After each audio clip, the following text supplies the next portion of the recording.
1999 में साबिक वजीर आजम मियां मोहम्मद नवाज शरीफ और उस वक्त के army chief general Parvez Musharraf के दरमियान कारगिल के मामले पर कुछ इख्तलाफात चल रहे थे। इन्हीं इख्तलाफात के बायस नवाज शरीफ ने जनरल मुशर्रफ को जबरी रिटायर करने और नए आर्मी चीफ जियाउद्दीन भट्ट को तैनात करने का फैसला कर लिया था।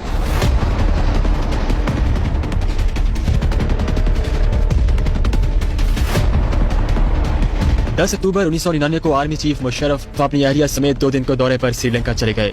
परवेज मुशर्रफ की मुल्क में गैर मौजूदगी पर वजीर आजम मियां नवाज शरीफ ने मुशर्रफ को जबरी रिटायरमेंट की नोटिफिकेशन पर दस्तखत किए, जिसके बाद मुशर्रफ की जबरी रिटायरमेंट और नए आर्मी चीफ जियाउद्दीन भट्ट की तैनाती की खबर शाम 5 बजे पीटीवी पर नशर कर दी गई।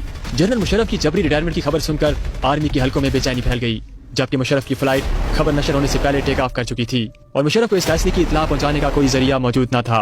मुशर्रफ के जहाज PK-805 ने 6:50 पर कराची लैंड करना था, लेकिन नवाज शरीफ ने DG civil aviation authority Aminullah Chaudhry को मुशर्रफ के जहाज को पाकिस्तान में लैंड करने से मना कर दिया और यही हुक्म उस वक्त PIA के चेयरमैन साबिक वजीर आजम शाहिद खकान अब्बासी को भी दिया गया। शाहिद खकान अब्बासी और अमीनुल्लाह चौधरी के साथ नवाज शरीफ ने IG सिंध को भी लैंडिंग रोकने के अहकाम जारी कर दिए। सिंध पुलिस ने वजीर आजम के अहकाम पर अमल दरामद करते हुए एयरपोर्ट पर फायर ब्रिगेड गाड़ियां खड़ी करके रनवे को ब्लॉक कर दिया ताकि तैयारा लैंड न कर सके। शाम 6 बजे के करीब एयर ट्रैफिक कंट्रोल से कैप्टन सरवत को पैगाम दिया गया कि आप तैयारा पाकिस्तान के किसी भी एयरपोर्ट पर लैंड नहीं कर सकते।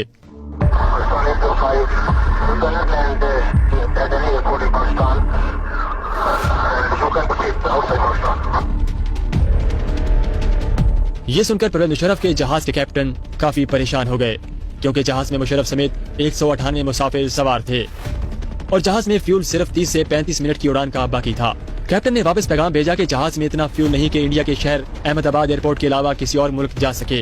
नवाज शरीफ को जब जहाज के फ्यूल के बारे में बताया गया तो उन्होंने मुबैना तौर पर जहाज को अहमदाबाद एयरपोर्ट इंडिया ले जाने का कहा।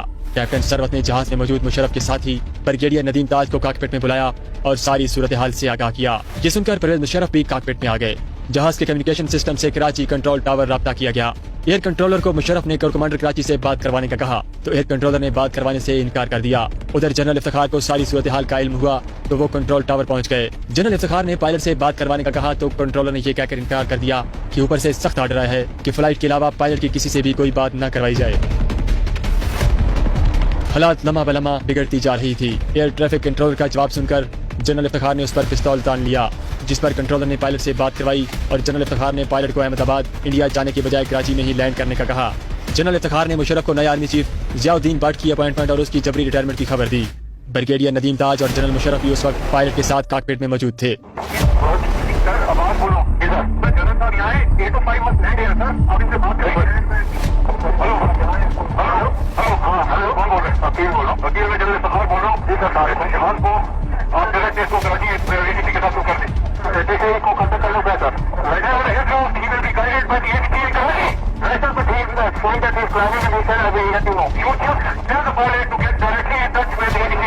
जनरल मुशर्रफ ने 7:32 पर जनरल इफ्तिखार को यह ऑर्डर किया कि 111 ब्रिगेड के corps commander Rawalpindi, lieutenant general Mahmood और जनरल अजीज, जो कि उस वक्त कोर कमांडर कराची थे, उनको कहें कि मुल्क पर टेक ओवर कर लिया जाए और किसी को भी मुल्क से बाहर न जाने दिया जाए।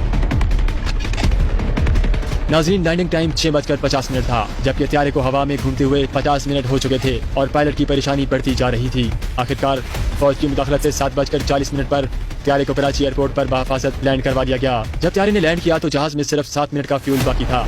जनरल मुशर्रफ त्यारे से उतरे तो कोर कमांडर कराची जनरल उस्मानी ने उतरते ही उनको ये बताया कि मुझे आपको गिरफ्तार करने का हुक्म मिला है। इस बात पर एक लम्हे के लिए मुशर्रफ घबराए, लेकिन साथ ही जनरल उस्मानी ने मुस्कुराते हुए कहा, सूरत हाल कंट्रोल में है सर। यूं एक बार फिर मुल्क में मार्शल लॉ लग चुका था और अब मुल्क का तमाम कंट्रोल फौज के सुपुर्द था।